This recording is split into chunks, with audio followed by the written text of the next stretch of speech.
तर झालं असं की एके दिवशी मी आणि माझी चुणचुणीत भाची आर्या वडापाव आणायला बाहेर पडलो. आमच्या बिल्डिंगमधल्या लिफ्टमधून खाली उतरत होतो.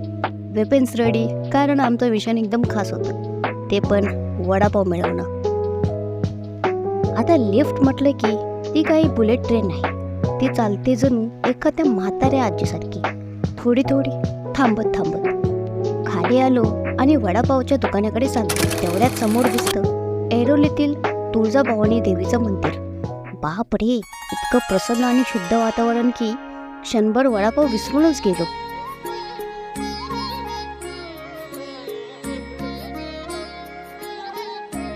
तिथे देवीची मूर्ती काय तेजस्वी, डोळ्यातून जणू प्रकाश निघतोय आणि चेहऱ्यावर अशी करुणा की अंगावर काटा आला.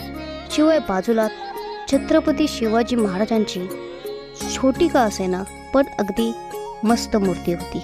अगदी शूरतेचं प्रतीक म्हणायला लागेल. मग दर्शन घेऊन झाल्यावर परत निघालो आमच्या खवय्ये मोहिमेला पूर्ण करायला. वडापावचं पार्सल घेतलं आणि वाटेवर उसाचा रस मला दिसला. रस पिताच असा टवटवीतपणा आला की वाटलं आता परत एक वडापाव खावा. आणि मग झालं देवाचं दर्शन, वडापावचं पार्सल आणि उसाचा रस, सगळं मिळून आमचा दिवस एकदम मस्त झाला.